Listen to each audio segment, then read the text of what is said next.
So thanks for coming out to our user group meeting this morning on this gorgeous spring day. I'm Anita Collins. For anyone who hasn't met me, is this anybody's first user group meeting? Yay, okay, thanks for coming out. Great. Okay, just want to let you guys know that we do have people joining through webinar. So we have mics, but they don't really project here in the room. They're for the webinar. So if you can't hear us, just let us know. Go ahead and get started.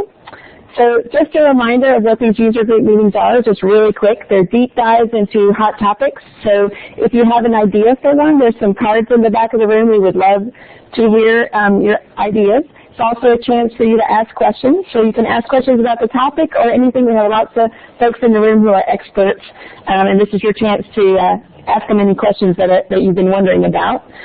These meetings are open to anyone who uses Connect Carolina. So if you see a finance topic that you're interested in, please come on out. We'd love to see you there. And also please encourage your coworkers to come. So we like to have as big a crowd as we can. Okay, so our deep dive topic for today is Spring 2015 end of semester processing for students. So end of semester is right around the corner, so students like a super hot topic right now. Our agenda today is Vicki's going to talk for a few minutes about the expected end date report. Then Megan and Corey are going to talk about end of semester processing for EPA and SPA students. And then Dave Turner is going to come up and talk a little bit about roles in workflow, so workflow in Connect Carolina. And then we are saving some time for you to ask questions, so be thinking of what those might be.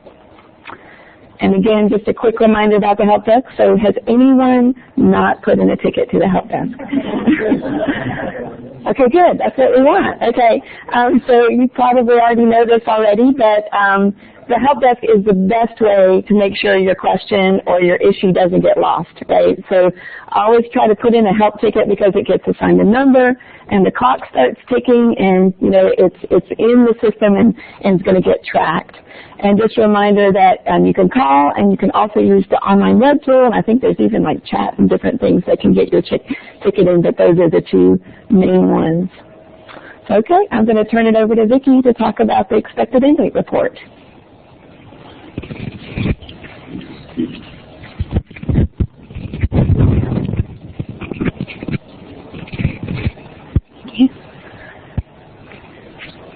All right, good morning, everyone.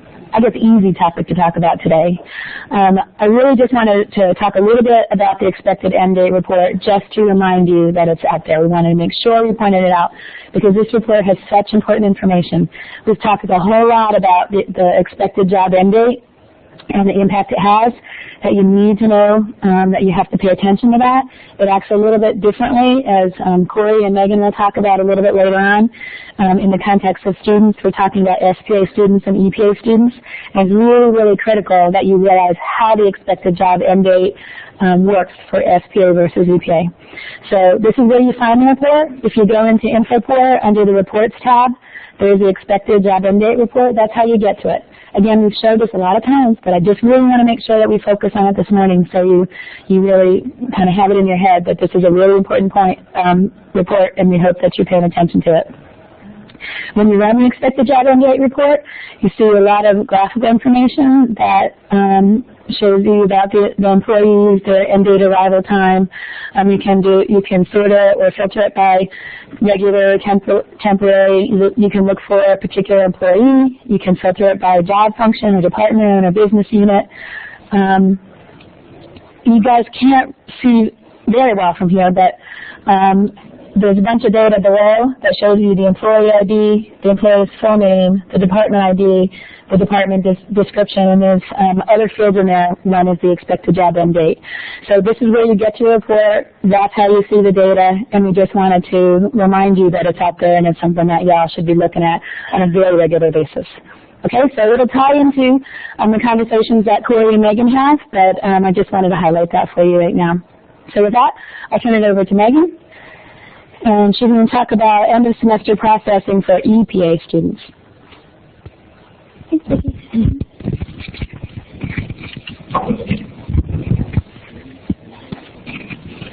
Good morning, everybody. I'm Megan Keith. I'm the Senior Business Analyst and Team Lead for the BAs on the HR side of the Connect Carolina project. And I'm going to talk to you about end of semester processing for EPA students. And before I do that, I did want to mention Vicki is showing you the expected job end date report. We do have an enhancement request that's in the works to add the EMPL record number to that report as well. So that should help out with your students who have multiple jobs. Okay, so I'm going to talk about EPA students, and when I talk about EPA students, these are the job codes that I'm talking about. That's there for your reference. And we sent out a communication, was it last week or the week before? There was like a one-page handout about end of semester processing. Basically, we're going to be going through all of the information that was on that handout in much greater detail. All right, so first, just some general best practice about expected job end date. So it is required for EPA students. Really important, it needs to be the first day that the student's going to be terminated or in short work break status, not the last date that they worked. If you have it set as the last date that they worked, the student's actually going to get shorted a day of pay. We highly recommend they use the expected job end date report that Vicki just walked you through an info report to help you manage expected job end dates for your students. And finally, actions to reappoint, place a student on short work break, or terminate an EPA student need to be done in the system prior to the expected job end date. The system is really finicky about doing stuff without date, and if you let the date go by, you're not going to be able to go in and do an action on them. You're going to have to put in a help ticket. So remember that you need to get your actions in before the date approaches. A little bit about expected job end date and how it affects pay. So in Connect Carolina, it's very different than in EPA Web. The expected job end date does not automatically stop pay for a student. You have to process either a termination, reappointment, or a short work break action. Termination or short work break will stop pay. The reappointment would continue pay. And again, just reiterating, those actions need to happen prior to that expected end date being the current date. Yep. How do you define short work break? So the question is, how do we define short work break? Short work break action should be used for students who are going to be returning. So this end of semester processing for this May is a perfect example. If you have a second-year grad student who's going to be coming back in the fall for their third year, and you know they're going to be a teaching assistant through their entire career, then you would want to put them on short work break over the summer instead of terminating them, and that way when they come back in the fall, you don't have to do a new I-9 and all of that paperwork. Thanks. When you say you have to do the action before the expected end date, do you just mean it has to have an effective date prior to that, or it has to actually be done before? So the question is to get a little more clarification on having to do the action before the expected job end date approaches. So say we have a student whose expected job end date is April 30th. On May 1st, you will not be able to do an action on that student. You'll have to put a help desk ticket in. Does that help clarify? Okay. Good. Our dental grad students are 12-month students. We just reappoint them. Yes. The question was, for schools and divisions that have 12-month appointments for their students, like dentistry and medicine, they don't really need to use short work break or termination. They will just reappoint their students on an annual basis.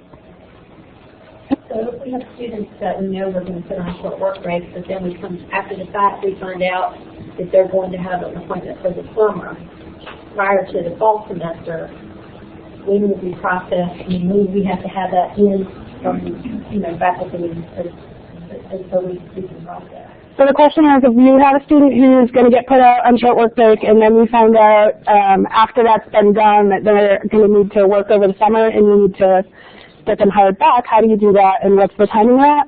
So it sort of depends, the timing, on when you need to hire them back and where we are with the various payroll deadlines. But what you would need to do is do a return from work break action for them to get them back on payroll. The same day that you did let's say we've got students now that May 1st, since we had 4:30 and it was pushed to May 1st.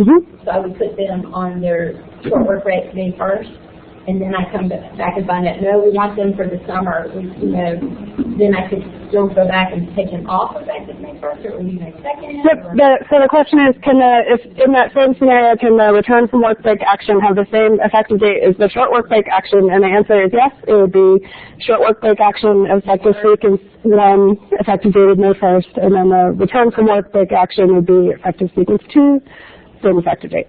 Okay. Okay?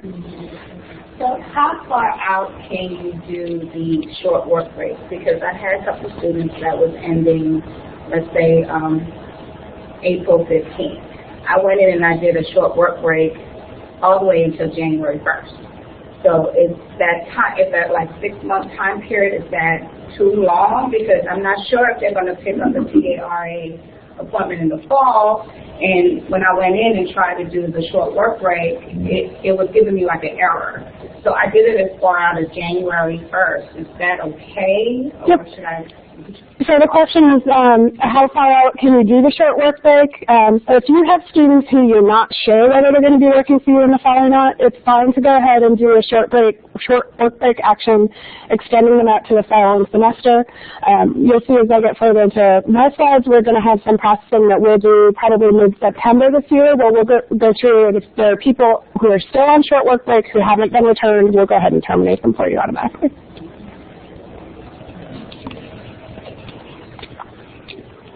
And then finally, I wanted to point out the graduate school is going to be posting a sort of standardized stipend calculator for the units to use. We're really hoping we can get to a place where across campus we're sort of using more standardized dates and more standardized methods of calculation for the stipend. So I'm not sure if it's on their website yet, but if it's not, it will be there very soon under the policy section. So again, I just can't say this often enough. You don't know how many tickets we've had come in on this. The expected job end date has to be the first date that the student is terminated or short work break status, not the last date that they worked. And the same thing for the effective date of the termination for the short work break action. Another important thing I want to point out, if you're putting a student out on short work break, you need to extend their expected job end date at the same time. If you don't do that, when you try to go in and bring them back from work break, you won't be able to because their expected job end date will now be in the past, and you'll have to put in a ticket for that.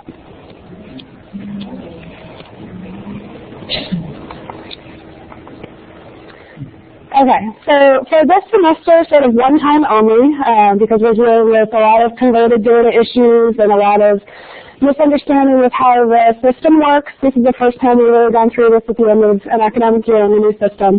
We're going to do some special handling for EPA students for April and May, and this is not something that we would do going forward on a regular basis. So I'm going to talk about what we're doing for people in April, what we're doing for people in May, and then we're going to talk a little bit about responsibilities for the fall. So for students who had expected job end dates in April of this year, we realized that we had two scenarios where we felt that there was a really strong potential that students were going to get shorted a day of pay if we didn't take corrective action in the system.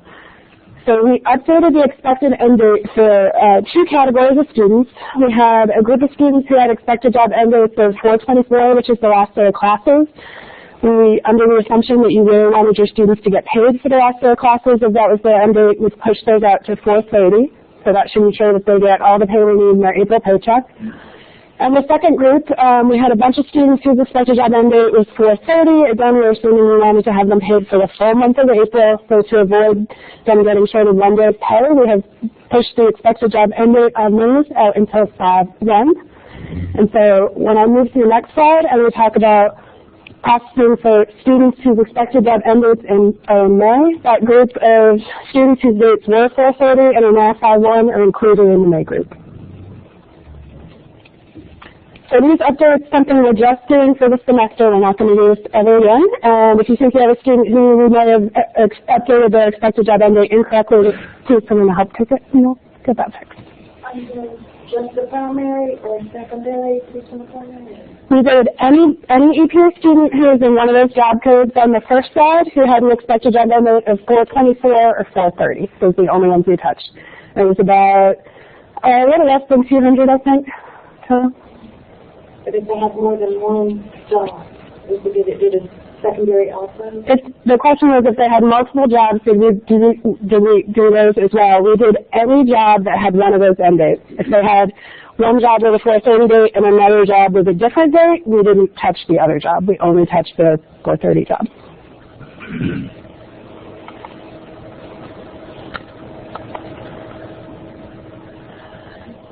So if you have students with expected job endings in April and we haven't done short work week or termination actions for them yet, it's too late.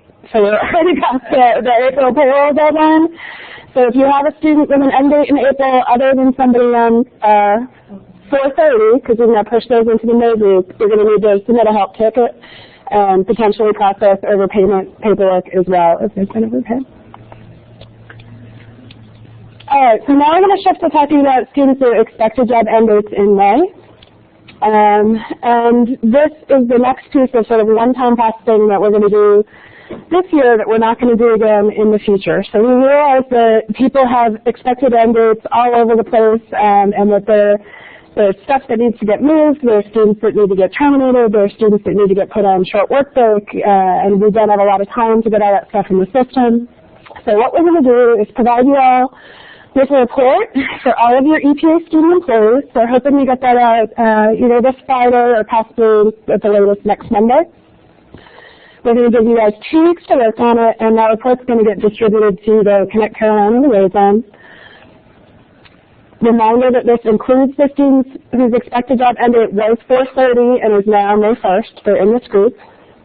And what we're asking you to do is to review the spreadsheet and update it with the following information for each employee for us. So you will tell us what action to take, either termination, short work break, or no action. So you would say no action if you wanted to go in and take action on the student yourself. If you want to do that, that's fine. Just keep in mind you need to have that done, 1, prior to the expected job end date in May, and 2, prior to the May payroll data entry deadline. So if you want us to do either termination or short work break action on the student for you automatically, you're going to need to tell us what the effective date of that action should be. And again, that's the first date that they're either in terminated or short work break status.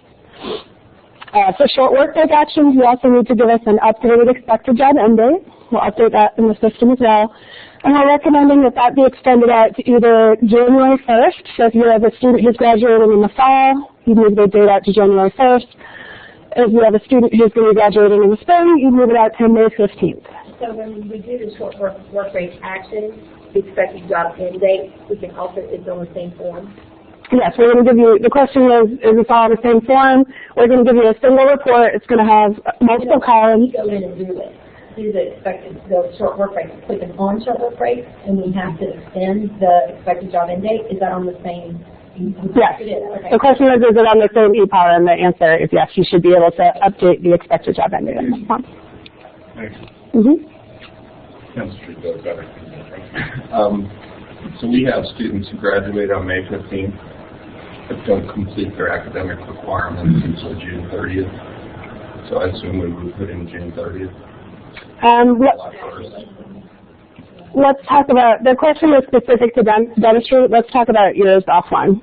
Just because I don't want to confuse everybody else, and I think we may do something different for you in medicine with those yearly appointments.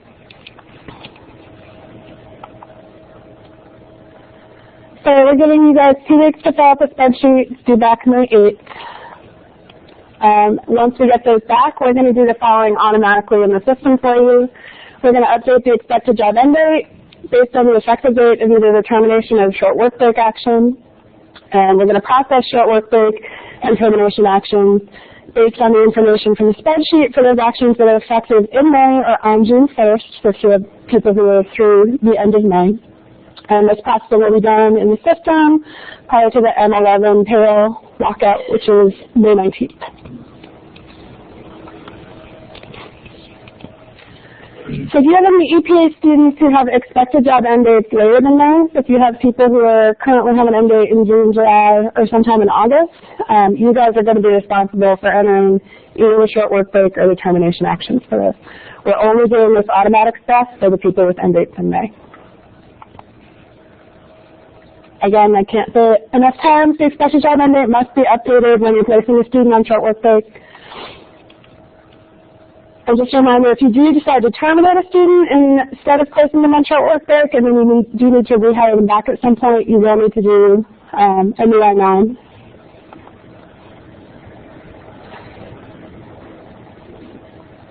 So processing for the fall, I'm thinking about your students who are returning in August. The school division is responsible for processing those return from work break actions. Just wanted to show you the deadline for that is going to be August 17th. That is before the MO2 monthly payroll. And then I mentioned this earlier, probably mid-September, we're going to go in, and if you have students who were placed on short work break who you haven't returned from short work break by mid-September, we're going to go ahead and do a termination for them automatically. If you need any help with getting actions entered in the system, we're actually going to have a little lab available tomorrow at AOB from 3 to 4 in room 1302. So if you have questions, if you're having trouble with your actions, feel free to stop by and we can help you work through those. Not tomorrow? Next Thursday. I've been out of town, so Saturday morning my husband ran the Boston Marathon. We just got back last night, so I'm still a little scattered. I don't know where I am. All right. Any more questions about EPA students? All right, thanks. I'm going to turn it over to Corey Mims, who's going to talk about SPA student processing. Thanks, Corey. Thank you.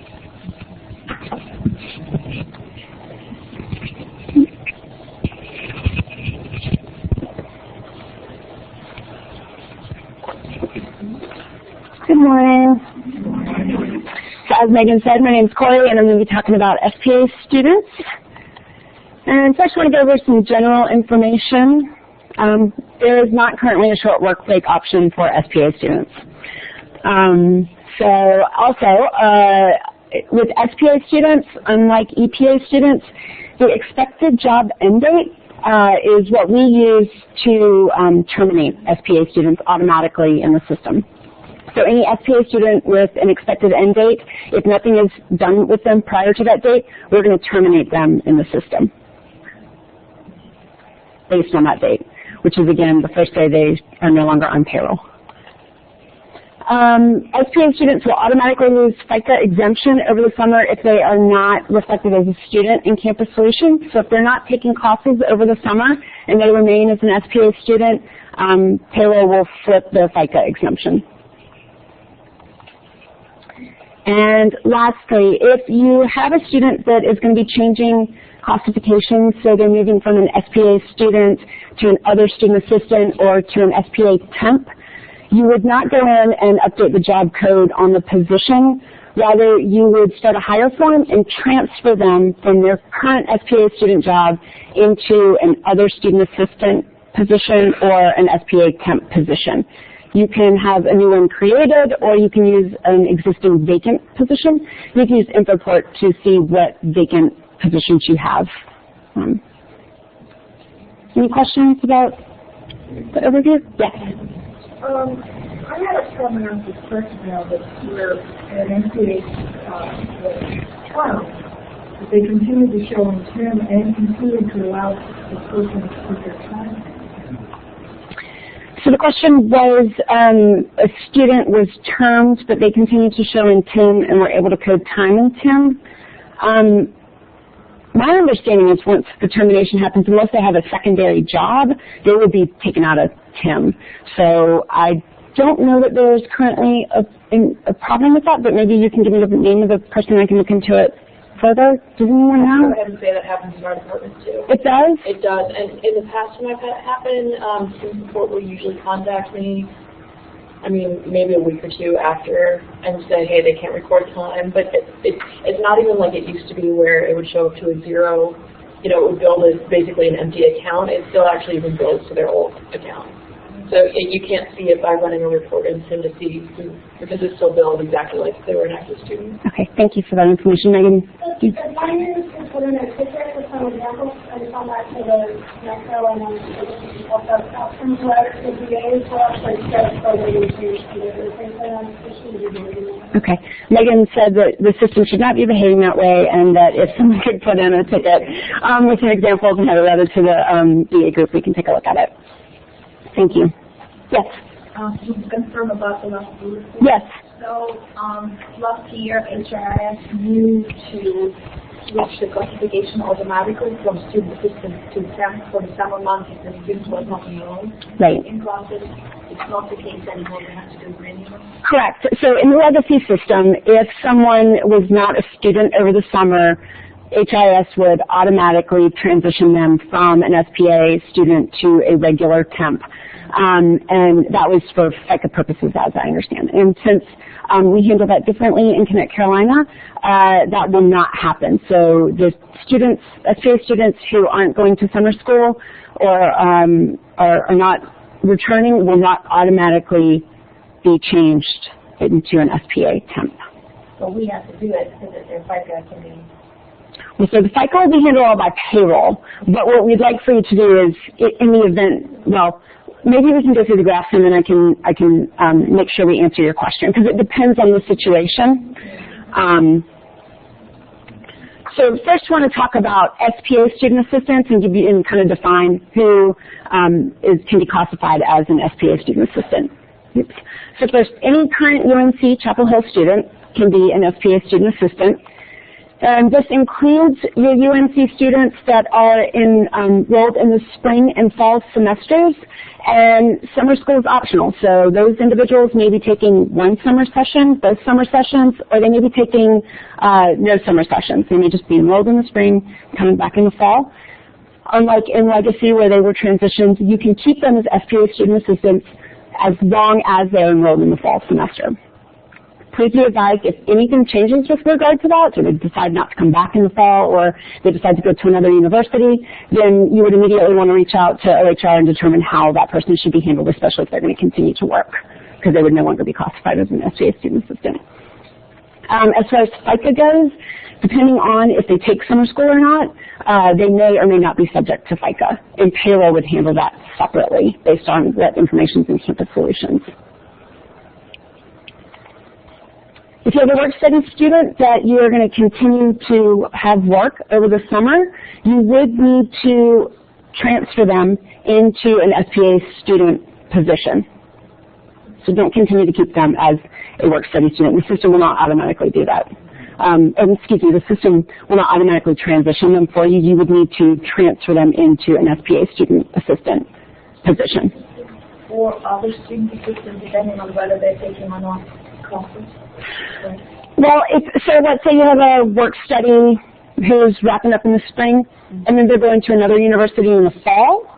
That could potentially, let me see how we have that. Yeah, that would be an other student assistant.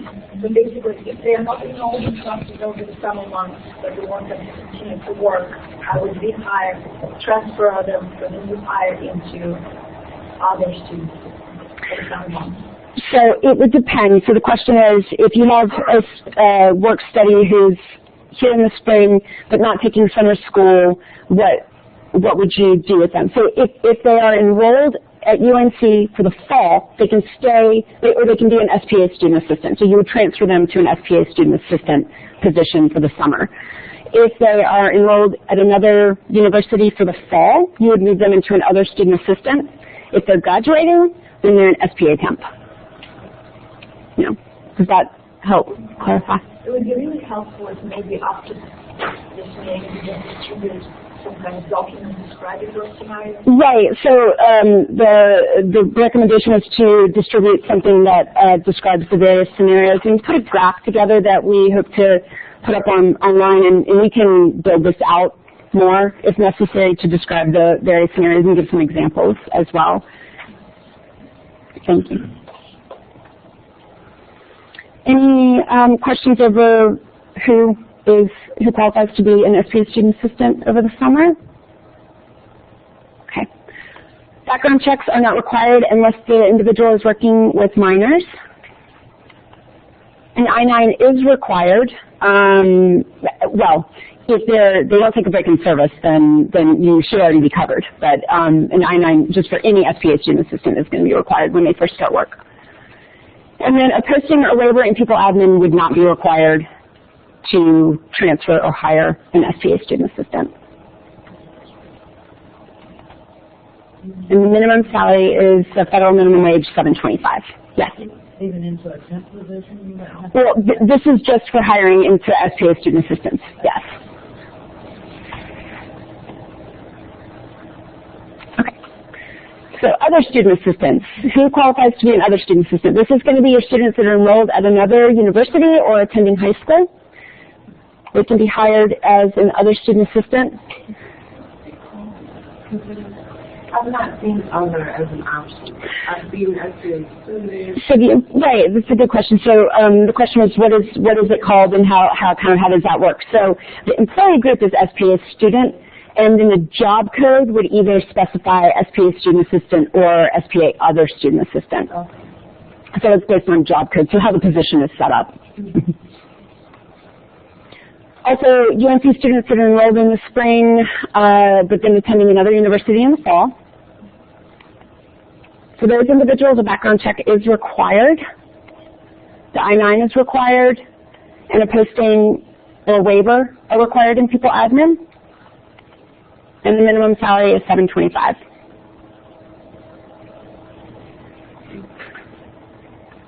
Any questions on other student assistants? And lastly, SPA regular or intermittent temps. These are your graduating students, so they're graduating in the spring, and you want to keep them on board. You would need to transfer them into an SPA temporary position. And as you get down into the requirements below as far as I-9 and waiver go, you would be submitting, there is a waiver reason for a current UNC student continuing to work beyond graduation. When we submit that waiver, when it's approved, we'll create an SPA temp position for you to transfer the individual into. If a graduating student is going to teach, Well, I would think if a graduating student is going to teach, they would probably have to be in the EPA. Yeah, Mike said they'd have to have a faculty appointment. So that's if a student is graduating and they're going to teach, then they would need to have an EPA faculty appointment. So that includes your pre-UNC student. So this is someone who's graduated from high school, is enrolled in the fall but hasn't started school at UNC yet, or someone who has graduated from another university and is coming here to get their master's degree, has enrolled but the fall semester hasn't started yet. That's also an SPA temp. Background checks are required, and I do want to mention for your graduating students, go ahead and run that background check, run it now, because it needs to be back prior to their hire date as an SPA temp. Let's go ahead and get that ball rolling. The I-9 is required if there's been a break in service. The posting or waiver is required. And the minimum salary is $10.61. So when you do that transfer to move them from the SPA student position into the SPA temp, you want to make sure that you increase the salary. Yes? I have a question about the pre-UNC students. If Okay. they've already enrolled in classes in the fall, so they're showing up in North Carolina as a student, do we still have to do the background check and as an SPA? Okay. Yes. Yes. Until they are here on campus as our student taking classes, they can't be considered an SPA student assistant. Yeah. For raising the minimum salary, we have to do a rainbow form. I'm sorry? Minimum salary, No. we have to do a rainbow form. No, good question. So do you have to do a rainbow form if you're raising the minimum salary? In this particular situation, when it is an SPA student going to an SPA regular or intermittent temp, you do not have to submit a rainbow form. Other questions about SPA? We have someone who drops out of classes. Can you do the waiver from student to temp, or do you have to post? That's a good question. So the question was, if you have someone that drops out of classes, do you have to do a posting or can you do a waiver? I believe you would have to do a posting, but if a waiver reason applies, then you could use that. But I can go back and I think it probably depends on the particular situation. But since they're continuing and they've already been established we may be able to see if there's a waiver reason that would apply. If you have that situation, I would recommend contacting our Vicki Suggs or me so we can look into that further and advise appropriately.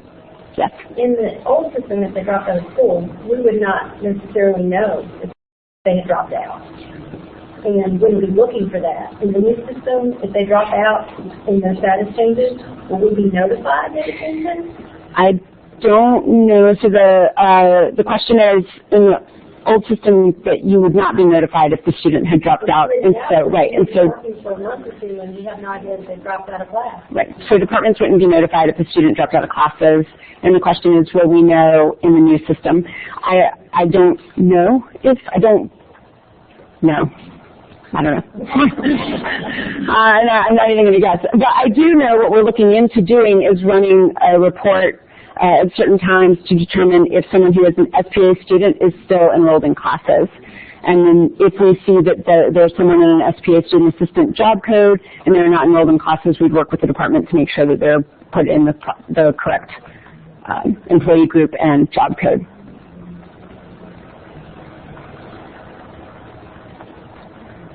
Are there other questions? Anything that was not included in here that we need to define? If so, feel free to reach out to me, and we'll get this out to departments soon. And now I'm going to turn it over to Dave Turner. I'll talk to you about workflow. Yes. Expected end date for work study too. So are we having the same problem with CPA that is very expected end date for work study students go see in the old system, so it will be short pay for one day unless we can do it? So the question is, the work study students, when they came over in the system, did we also inherit the expected end date versus the first day that they're not supposed to be on payroll? And at one point, everybody's expected end date that was an SPA temp got pushed out by 1 day. So that should not be the case for work study students. That said, I would recommend going into the expected end date report and InfoPort and double checking to make sure that your work study students are set up correctly, and that way they'll get terminated on the proper day. Thank you. I like to start all my presentations as a microphone stand, so that was nice. All right. My name's Dave Turner. I'm a project analyst, and I've been working with Workflow. Let me make sure I have this on the right way.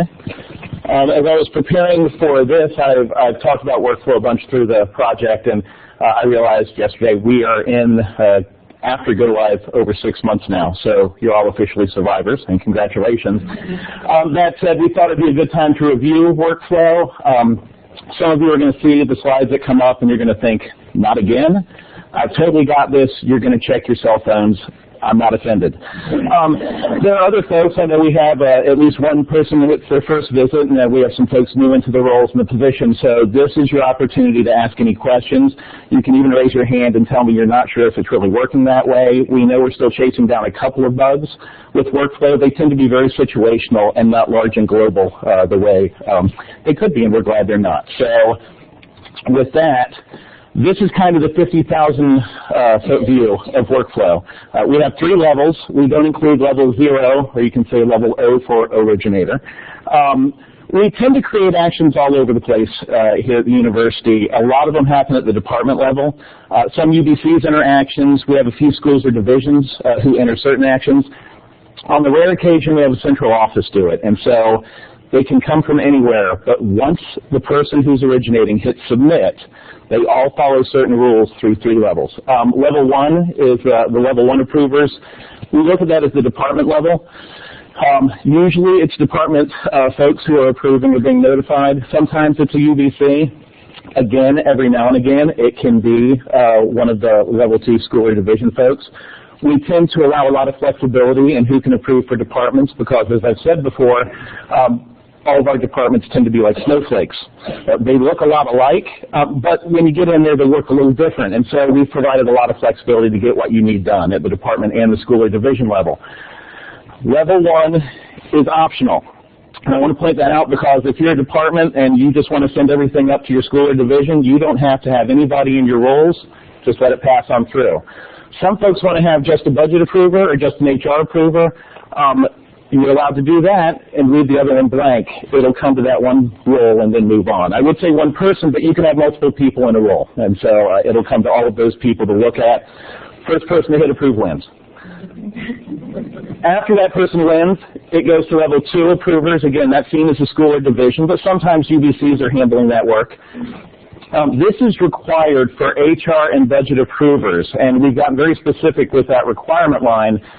Students are a little different, as you all know, and some schools and divisions really want to look them over.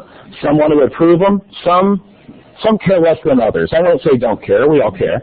But some care less than others. And so at level 2, those student roles are still optional. Once everybody who needs to approve at level 2, it moves to level 3. This is really the central administrative offices. We have a bunch of those, and we call this the conditional level. It's based on the action. If the action is on an EPA person, the SPA administrative offices won't be looking at it. And so we kind of route them based on what the action looks like.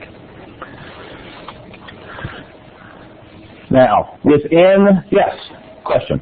This may be a little off topic, but with that, is there any way in terms of process functionality that the system can tell us like what level it's going to approve at? Because we're in a UBC and we have access to approve at level 1 and level 2. Mm-hmm. You're getting our risk slapped by a lot of our people when we accidentally approve things at level 1 because when they want to see it at level 1 because we don't have a way in history of seeing where it's been approved, and that's becoming really big. I think the way the work is set up.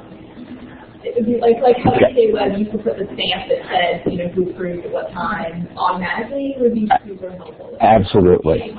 And I think we have a ticket actually from you on that. I've looked at recently. So it's a very, it's a good suggestion. So let me repeat what it wasn't really a question, but suggestion was, and it's a good one, is the approvers when they get the form are not able to see. They can see who's supposed to approve it next.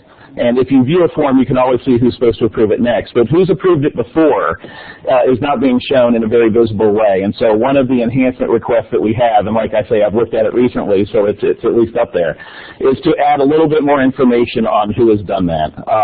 So you should be able to go in the view, Taylor, if you view it, you should be able to see in the visualizer, it just shows you the roles. It doesn't show you the people. So, fantastic. We try and tell people to put comments if they've approved it, but sometimes we forget.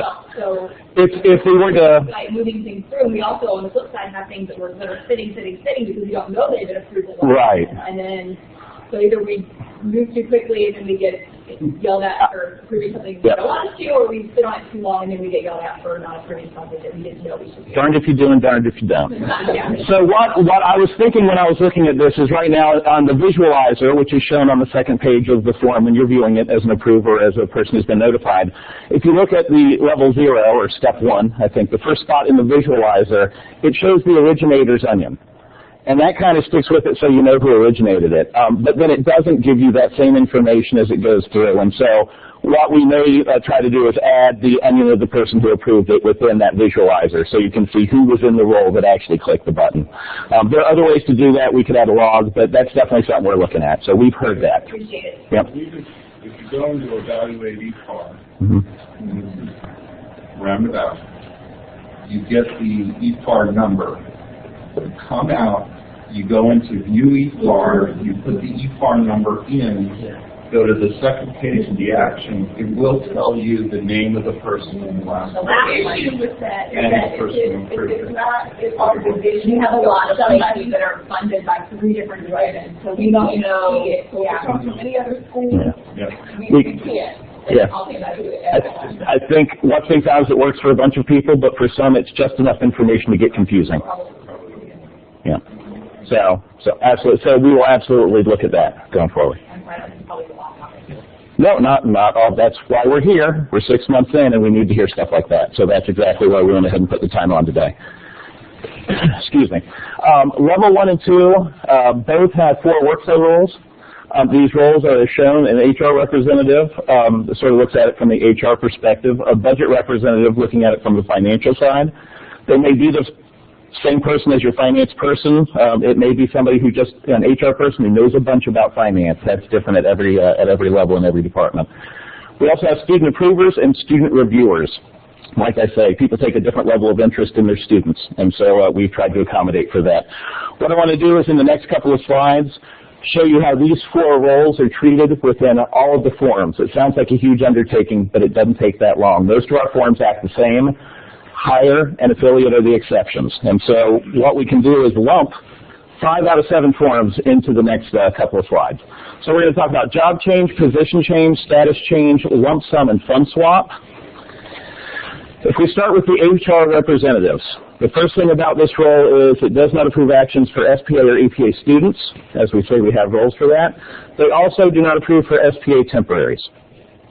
Other than that, the 2 points below stand. For HR representatives in the employee's primary department, they receive an approval request.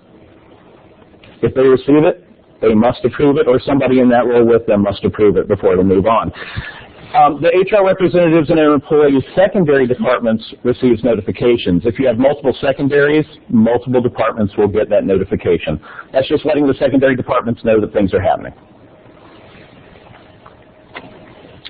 If you look at the budget representative, this role does not approve actions for SPA students. They do get the EPA student and SPA temp information I think it's just for the amount of money and the volume. The SPA students were not needed at this level. But again, except for SPA students, the budget representative in the employee's primary department receives an approval request. Primary department just about always gets an approval request. But also, if a department has funding for that where it changed, so if the funding changed, you're funding an action that changed, you'll get the approval at the budget representative as well. If you fund an action and that funding sits and stays the same, you'll receive notification at the budget representative. Why do you need to know if it didn't change? Sometimes it's an effort reporting issue. And so even though your percentage or your dollars didn't change, your percentage might. And so people want to keep an eye on it. Wouldn't make them hit the deny button. They don't want to have the whole thing weighed on them. They do want to be aware. That's what that notification is good for. It lets you take a look at things without holding up the process.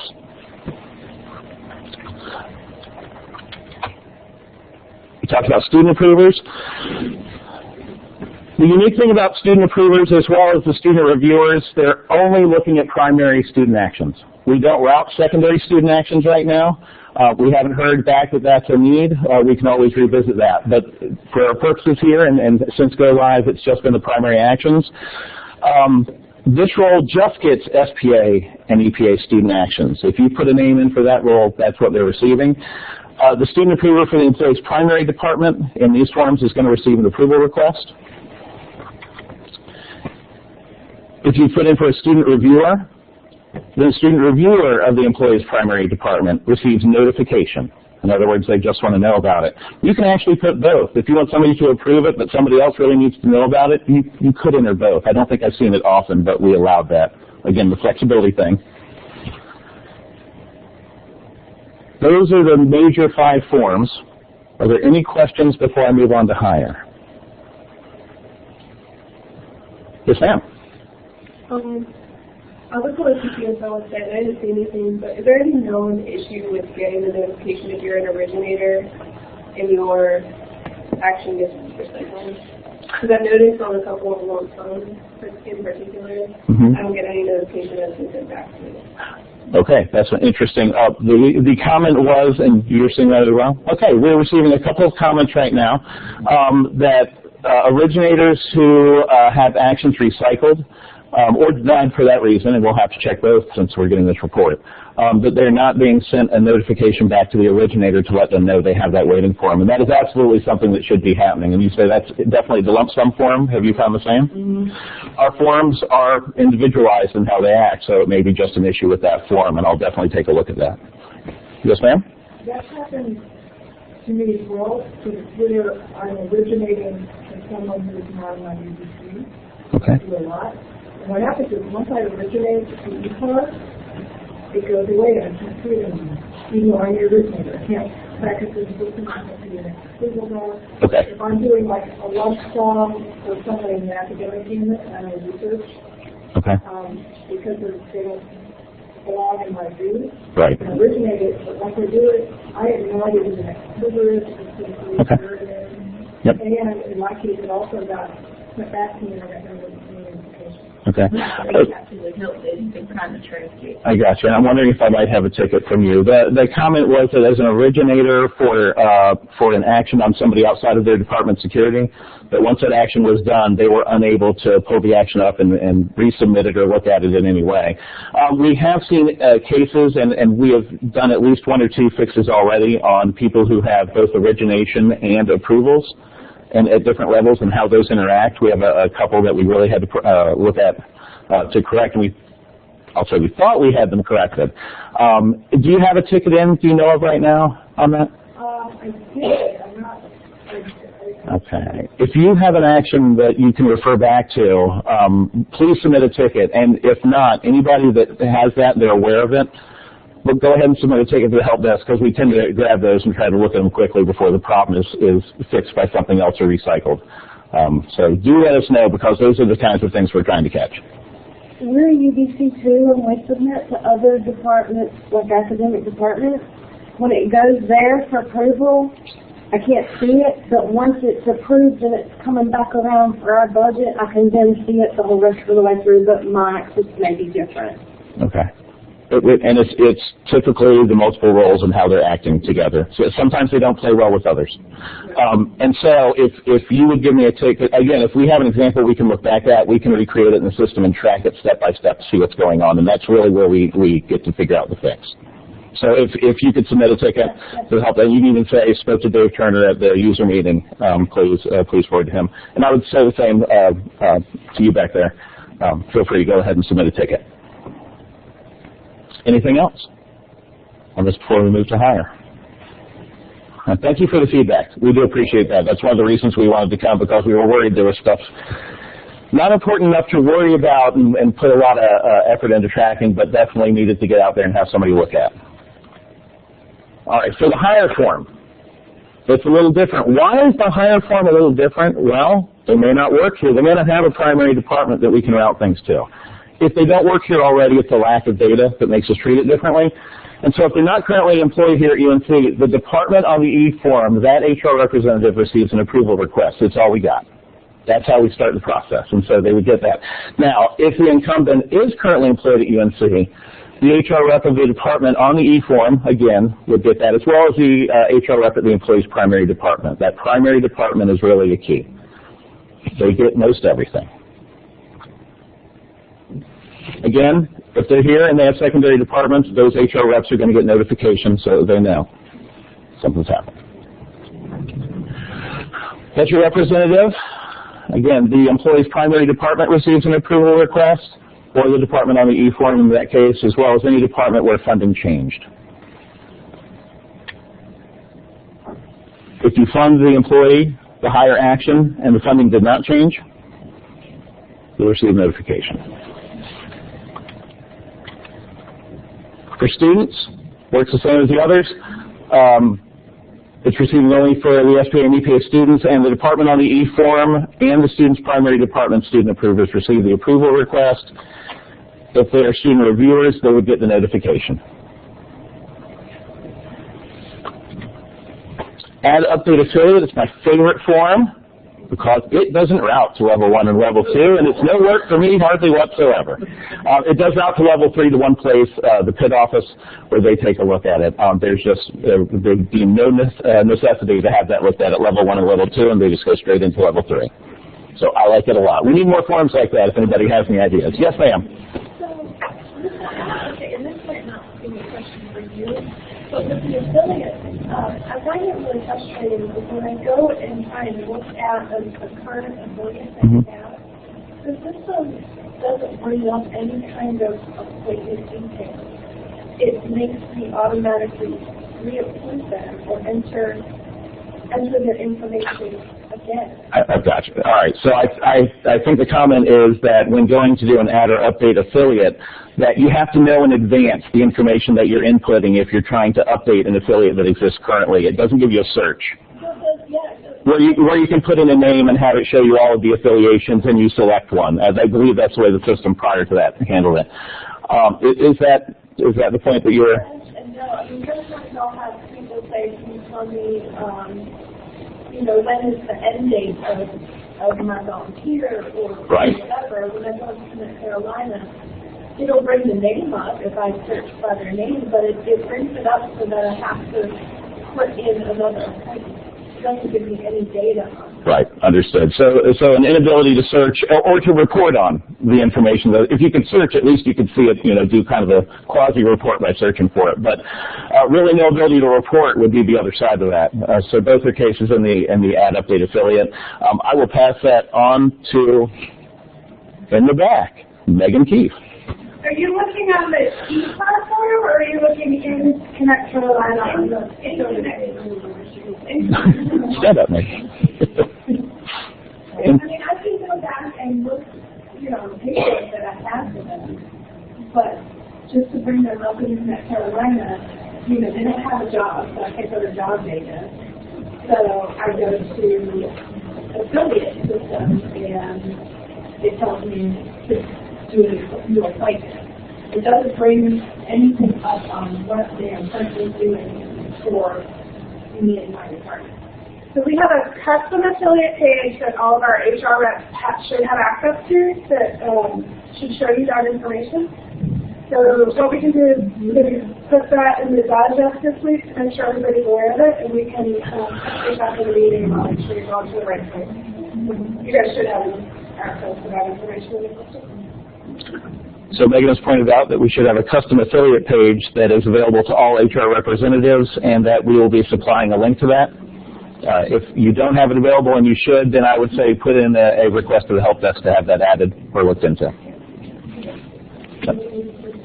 Pardon me? A change to security would need to go through. Okay. Oh, and a change to security would need to be done through InfoPort. So we'll help you with that. All right. Thank you for that. We'll get that fixed or figured out, one or the other. Okay, so as I said, except for the Ad Update affiliate that has no level 1 or 2 approvals, level 2 approvals and notifications work in a standard way. And it's fairly simple. We can do it in one slide. Every level 1 department has a level 2 roll-up. If it doesn't, it defaults very quickly and you get a call that says we can't route your stuff. So we've identified where it goes. After all of the level 1 assigned reviewers approve it, then the level 2 departments that have been identified receive the same type of interaction. So if level 1 was supposed to approve it, and I say supposed to because they may have defaulted out and said, I don't want to look at it. That doesn't mean it skips level 2 just because you didn't have level 1 approvers. So if it was supposed to be approved at level 1, at level 2, the roll-up department will approve it also. If level 1 was to receive a notification, at level 2, their roll-up receives that same notification in that same role. Any questions? It's just a roll-up to the school or division. At that point, all the forms go to level 3. Level 3, as I said, is conditional. It's based on logic that can be triggered if things by conditions like employee group, EPA, SPA. It can be action, reason, funding type. We've talked about a few. For example, academic personnel approves faculty. EPA, non-faculty HR does not. The budget office approves state funds, actions with state funds. OSR does not. They wouldn't even get these. Payroll wants to be notified when a termination is due to death. They don't imagine that by hitting deny, the death will stop. They don't need to approve it for anything, but they want to see it, and so for that specific thing. So that's how level 3 works. They kind of designate which one they're going to need to see, and in some cases, which reason to the action. We can get down to that level in some cases. I would like to end how we start. How do you get help? It's the same way we talked about in the beginning. You can dial in at 919-962-HELP, or you can go to help.unc.edu and submit a ticket. The help desk will take a look at it. They can go ahead and troubleshoot and fix a lot of things. They're getting better every day, as a matter of fact.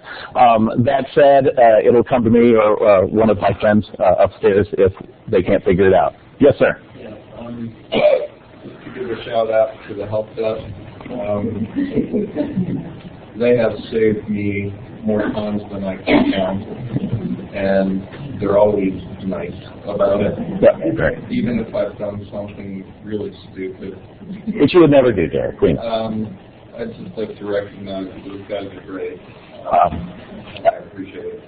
And I appreciate you recognizing that. The comment was that the help desk has really been helpful and friendly in the interactions, and I appreciate that feedback. They put up with me. If they can put up with me, I'm sure they can put up with any of you out there. But yeah, they really are. They started off good, and they're getting better at figuring these things out. And really, it's hopefully we'll have less problems, and we'll all keep getting better at fixing them. All right. So that is the end of my presentation. I'm going to hijack the rest of it. I think Anita at this point would say, does anybody have any remaining questions? None? Well, then we're a minute or two over our time. Can I say thank you for coming today? And I believe all this information will be online at some point to review. Fantastic. Will you give me a job? Do I do okay with this? Excellent. All right. Thank you all very much for coming today. We appreciate it.